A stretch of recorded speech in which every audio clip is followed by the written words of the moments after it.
El menú del día en M24. Comensales diarios. Nuestros columnistas. Momento de recibir al sociólogo Eduardo Botinelli, además el director de Factum. Eduardo, ¿cómo estás? ¿Qué tal? Buenos días, ¿cómo están? Aguardando ahí la lluvia, ¿no? Que parece ser que en la tarde nada más viene, ¿no? Pero bueno, al mal tiempo buena cara, dijéramos nosotros. Planteaste un tema bien político para la columna de hoy. La columna se titula La salida de Cardoso del Ministerio de Turismo, las relaciones en el Partido Colorado y también las relaciones entre partidos. ¿Por dónde podemos encarar estos hechos que, bueno, terminaron precisamente en la renuncia de Germán Cardoso en el Ministerio de Turismo? Bueno, bien, sí, ha sido un hecho muy relevante, no solamente porque es un cambio de ministro, que ha habido algunos en el periodo, digamos, algunos políticos del Partido Nacional, del Partido Colorado, por distintas motivaciones, después, bueno, la muerte de Larrañaga, que produjo también ahí algunos cambios, y en general veníamos acostumbrados a una disputa entre partidos, digamos, ¿no? Es decir, bueno, lo que sucedía o las disputas tenían que ver más con lo que sucedía entre partidos que lo que emerge a partir de lo que desemboca en la renuncia de Cardoso, es decir, una disputa interna del Partido Colorado que estaba muy amortiguada en el último tiempo, justamente porque se habían hecho determinadas alianzas, pero que claramente las diferencias que se fueron dando son resultado de una disputa, por un lado, del director general de turismo, que es miembro de la lista 15, y por otro lado, Germán Cardoso del sector ballistas.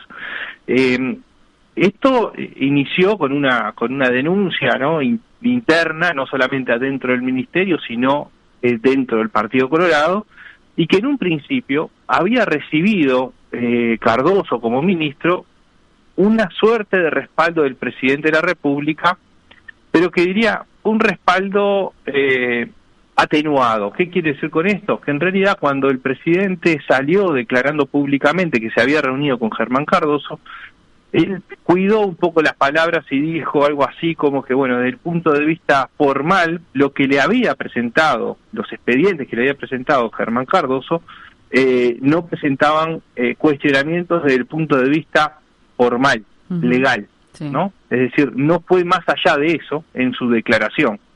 Y de hecho, luego aparecieron otros expedientes y otros cuestionamientos que terminaron en el retiro de la confianza por parte del presidente a el ministro Cardoso, ¿no? Y ese retiro de confianza termina en la renuncia. Y acá se da otro hecho particular en este caso que no se dio en los anteriores. En los casos anteriores de remoción de ministros o de cambios de ministerios, el presidente se reunió con quien se iba para tramitar la renuncia o la remoción. En este caso, la reunión con Cardoso fue la que relataba antes, es decir, fue la semana anterior. Después, con el paso de los días, se sucedieron otros hechos y para la salida no se reúne con Cardoso, sino que se reúne con Sanguinetti como secretario general del Partido Colorado y como líder del sector ballistas. Y ahí es donde, de alguna forma, le manifiesta su pérdida de confianza y, de hecho, le estaba pidiendo el cambio de ministerio. Entonces, acá hay uno de los elementos importantes en lo que fue este proceso. El otro dato, que en todo caso lo retomamos sobre el final, tiene que ver con que tampoco hubo una comunicación pública ni agradecimiento a Cardoso por parte del presidente, como hizo en las instancias anteriores en sus cuentas de redes sociales, ¿no? Tampoco apareció en su cuenta de redes sociales, es decir, en un formato personal, la bienvenida pública a Tabaré Viera, ¿no? Y eso marca un poco cómo ha sido todo este proceso de la salida y el cambio de ministerio. Eduardo, y ante estos cambios, ¿cómo queda entonces el Partido Colorado en el gobierno y también en el Parlamento? Bueno, primero hay algunas cuestiones que tienen que ver con cómo un cambio supone derivaciones o implica derivaciones, ¿no? Primero, sale Cardoso, por lo tanto hay que buscar quién suplante ese cargo, y se elige a Tabaré Viera. Tabaré Viera es una persona de muy alta confianza de Sanguinetti, es una persona con un perfil negociador y que de hecho ha participado en la primera línea de negociación, quizás no estratégica, donde están los líderes de los partidos, pero sí en las instancias de negociación cuando se definieron los distintos cargos, los distintos ministerios, previo al comienzo del gobierno, en las instancias estas que se están convocando con la coordinación del secretario de Presidencia, Álvaro Delgado. Es decir, es una persona de muy alta confianza de Sanguinetti y que sea un interlocutor válido en esas negociaciones. Uh-huh. Claro, esto supuso que generaba un problema nuevo. Claro, dejaba la banca. Exactamente, la banca que era de Sanguinetti, o sea que el titular era Sanguinetti, Sanguinetti renuncia a la banca, ¿no? En aquel día que renuncia junto con Mujica. Sí, exacto. Por lo tanto queda firme, digamos, como titular Tabaré Viera. Pero ahora se fue. Pero, claro, al salir, la suplencia quedaba a cargo de Raúl Lorenzo Valle, que es hijo de Jorge Valle, y que ahí empieza alguna disputa importante porque de alguna forma la idea que tenía Sanguinetti, o por lo menos dejó entrever que había algún tipo de acuerdo que llevaba a que en realidad no asumiera Raúl Valle la banca, sino que lo hiciera Elena Grauert, que es de los vallistas, ¿no? Claro, porque Raúl Lorenzo Valle es de la lista 15. De la lista 15, exactamente. Es producto de un acuerdo. Y acá es importante ahí la aclaración que hace porque es interesante que la lista 15 llevó en la elección interna a José Amorín Valle como candidato presidencial, y después, hacia la elección nacional, hay un acuerdo entre vallistas, que había llevado la candidatura de Sanguinetti, y la lista 15, que había llevado a Amorín Valle como candidato a presidente, para conformar la lista al Senado. ¿Mm? Ahí es donde se produce ese acuerdo entre vallistas y la lista 15, que termina derivando en que Valle asume la banca, que era de Sanguinetti, de vallistas, y lo hace un Valle y por la lista 15. Entonces, si no hubiese asumido Valle, la que asumía era Elena Grauert, que es directamente vinculada al sector vallistas, ¿no? Entonces, más allá de esto, de todo lo que fue esta arquitectura que se arma y cómo termina derivando, lo que sí se ve es que estos cambios producen dos efectos opuestos, digamos, ¿no?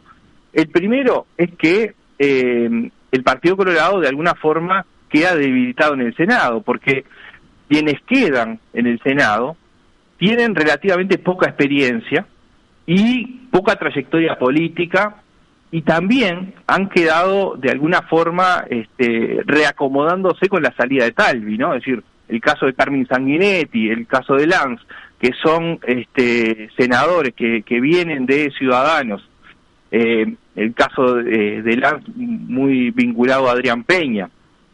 Carmen Sanguinetti está teniendo una actuación, digamos, destacada dentro del Senado, pero no tienen el peso político que tenía Tabaré Viera, por ejemplo, ¿no? Y aparece Germán Coutinho como el hombre con más experiencia, pero que no aparece alineado a estos grupos, no aparece ni alineado claramente con vallistas, ni alineado claramente con la 15. Entonces, le genera al Partido Colorado, en su peso en el Senado, una pérdida, ¿no? ¿Por qué? Porque efectivamente en ninguno de los casos son representantes con el peso político que podía tener Tabaré Viera a partir de su rol articulador y negociador. Ahora, esto que le provoca esa dificultad en el Senado, lo que hace es fortalecer su situación en el Poder Ejecutivo, porque ahí la figura de Tabaré Viera, por lo que venimos diciendo, por la cercanía que tiene con Sanguinetti, termina teniendo una impronta con una participación más fuerte en el gabinete, y siendo quien negociaba con los otros partidos de la coalición, bueno, de alguna forma, y habiendo sido, o sea, ha estado en las negociaciones políticas, en las negociaciones parlamentarias y ahora le da dentro del Poder Ejecutivo la posibilidad también de mantener cierto peso que no es el mismo que tenía con Germán Cardoso. Uh-huh. ¿Y esto afecta al gobierno? Bueno, cualquier evento de este tipo claramente genera una afectación, ¿no? Es decir, sobre todo en este caso donde hay denuncias de por medio, después habrá que ver la comisión investigadora en qué resulta, pero lo claro es que durante todo este tiempo lo que se ha hablado fundamentalmente ha sido de la salida y lo que motivó la salida, vinculado a denuncias que, reitero, digamos, surgen del propio Partido Colorado.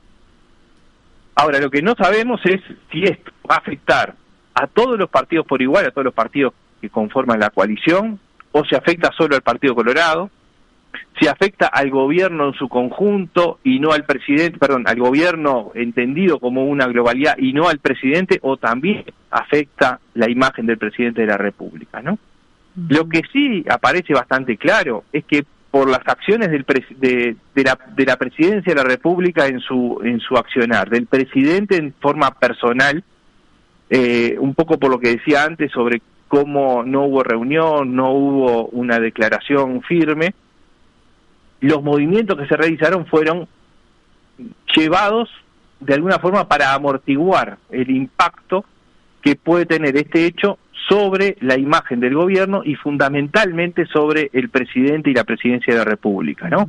Acá podemos ver que hubo una decisión rápida de remover al ministro, de pedir la renuncia, de cambio. No se comunicó la salida por los canales que se habían comunicado las veces anteriores. Quizás este sea el arranque de otra forma de comunicación, no lo sabemos, pero sí marca un quiebre con respecto a las anteriores. Tampoco hay una bienvenida por las vías habituales de quien asume, de Tabaré Viera, ¿no? Tal como se venía utilizando. Y después hubo algunas declaraciones públicas del propio presidente donde declaró explícitamente que era un tema del Partido Colorado, ¿no? Entonces, todos estos insumos llevan a pensar que la estrategia que llevó adelante la presidencia de la República para mitigar los impactos que pueda tener sobre la imagen de la presidencia fue de alguna forma encapsular el problema en el Partido Colorado y de esa forma amortiguar el impacto en el gobierno. Excelente, Eduardo Botinelli, tu análisis como siempre, y bueno, si te parece nos volvemos a encontrar dentro de 15 días porque bueno, ya no nos queda más tiempo para seguir ahondando en esto. Muy bien, no hay problema, nos vemos en 15 días entonces, muchas gracias. Dale, que pases muy bien, chau. 97.9 FM Montevideo, 102.5 FM Maldonado. Escucha distinto.